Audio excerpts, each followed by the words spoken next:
Sir, आपसे बेहतर economic के मामलात कोई नहीं जान सकता। आप इसहाक डार साहब के टीम में भी रहे। मैं अगर आपसे अभी सिंपल पूछूं कि इस वक्त हमारे पास इकोनॉमिक चैलेंजेस क्या क्या है? देखिए जी, बिस्मिल्लाहिर्रहमानिर्रहीम। थैंक यू हुसैन भाई। हुसैन भाई, देखें, सबसे बड़ा मसला हमारा करंट अकाउंट डेफिसिट है। और करंट अकाउंट डेफिसिट का मसला हमारा ये है कि पिछले सालों में जो 2022 का जो साल निकला, 21-22, उसमें हमारी जो करंट अकाउंट डेफिसिट था वो 17.4 बिलियन डॉलर था। और हमारा प्रोजेक्शन था 8 बिलियन डॉलर। तो 9.5 बिलियन डॉलर जो हम एक्स्ट्रा हमने करंट अकाउंट डेफिसिट किया, उसकी वजह से आज तक वो कमर हमारी टूटी हुई है। और उसको हम उस लेगेसी को कैरी कर करके हम अब थक चुके हैं। मगर काफी हद तक हमने उसमें रिकवरी की और इंपोर्ट्स को काफी हमने कर्ब किया है। अब having said this, current account deficit जाहिर बात है हमारे एक्सपोर्ट ओरिएंटेड नहीं है, हम इंपोर्ट ओरिएंटेड है। तो इंपोर्ट ओरिएंटेड का मसला यही होता है कि जब आप इंपोर्ट करते हैं अपनी ग्रोथ को बढ़ाने के लिए, तो ऑब्वियसली आपको सामने चैलेंजेस आ जाते हैं कि जी आपको फॉरेन बोरोइंग्स करनी पड़ती है। राइट। देखिए, हमारी लोकल इकोनॉमी की बायंसी को इतना बड़ा मसला नहीं है। हमें मेन हमारा मसला उस वक्त आता है जब हमारा करंट अकाउंट डेफिसिट आता है। उस करंट अकाउंट डेफिसिट की वजह से थे वो साहब, हमारा सबसे बड़ा मसला आता है कि जब हम मल्टीलेटरल या ये जो एजेंसीज IMF, वर्ल्ड बैंक वगैरह के पास जाते हैं, तो उनकी अपनी शरायत होती है जो कि लाजिम व मलजूम होती है, वो अपने कंडीशंस पे आपको देंगे। उन्होंने जब कंडीशन लगानी होती है तो वो कहते हैं जी आप अपनी ग्रोथ को स्लो करो, आपका इन्फ्लेशन ज्यादा हो, परचेजिंग पावर लोगों के पास कम करो।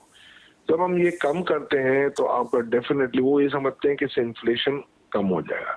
हमारे यहाँ इत्तेफाक से कोई डिमांड पुल नहीं है, इन्फ्लेशन कॉस्ट पुश है। अब फर्ज करें अगर हम उनके फार्मूले पे जाते हैं, और जैसे अभी आपने देखा कि कोशिश उन्होंने बहुत की, हम इंटरेस्ट रेट बढ़ा के पॉलिसी रेट 22 पे लेके गए। आज आपका कैबोर 21.71 पे 3 मंथ का चल रहा है और आपकी ओवरऑल यील्ड आपकी 20% के करीब चल रही है और आपका इन्फ्लेशन 30% है। तो वैसे ही आप 10% नेगेटिव जोन में ऑपरेट कर रहे हैं। इन्फ्लेशन आप देखेंगे पिछले 6-7 महीनों में, जब से केयर टेकर सेटअप भी है, जब हमारी हुकूमत भी थी, हम कितनी कोशिशें कर ले, नीचे नहीं जा रहा। जब वो नीचे नहीं जाता तो आपका वो जो डेल्टा होता है बिटवीन आपका पॉलिसी रेट और इन्फ्लेशन का, तो वो कहते हैं जी आपको इंटरेस्ट रेट बढ़ाओ। अब इंटरेस्ट रेट हम बढ़ा नहीं सकते क्योंकि मजीद महंगाई बढ़ेगी और आपकी जो इकोनॉमी है वो सफोकेट हो जाती है। अच्छा, अब होता क्या है कि ये पूरा एक विशियस सर्कल है। जब इन्फ्लेशन बढ़ेगा तो ऑब्वियसली मिजरीज बढ़ेंगी, इंटरेस्ट रेट बढ़ेगा तो ग्रोथ कम हो जाएगी, आपकी लोकल इंडस्ट्री बढ़ जाएगी, अनएम्प्लॉयमेंट हो जाएगी। तो ये इस सर्कल से हमें निकलना पड़ेगा और उसके बहुत बड़े कठिन मरहले होते हैं। एक तो ये है कि जो इंपोर्ट सब्स्टिट्यूशन या इंपोर्ट को आपको कर्व करना है। देखिए, आपने 81 अरब से 130 बिलियन डॉलर की इंपोर्ट कम की और 51 बिलियन डॉलर पे ले गया है। कंसिक्वेंटली आपकी 4 बिलियन डॉलर की एक्सपोर्ट भी कम। तो आप अगर फर्ज करें, मैं अगर 81 बिलियन डॉलर की अगर IMF पे हम जाते हैं, IMF का यही कंडीशन होती है नॉर्मली कि आप इंपोर्ट खोलें। इंपोर्ट खोलने का मतलब है आज के दौर में अगर मैं आज इंपोर्ट खोलता हूं तो 90 बिलियन डॉलर आएगी।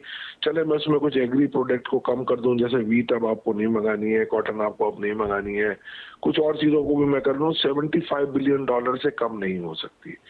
75 बिलियन डॉलर अगर फर्ज करें 35 बिलियन डॉलर भी आप अपने एक्सपोर्ट कर लें तो 40 बिलियन डॉलर का डेल्टा आपके पास यहाँ पर कैप मौजूद है, ट्रेड कैप।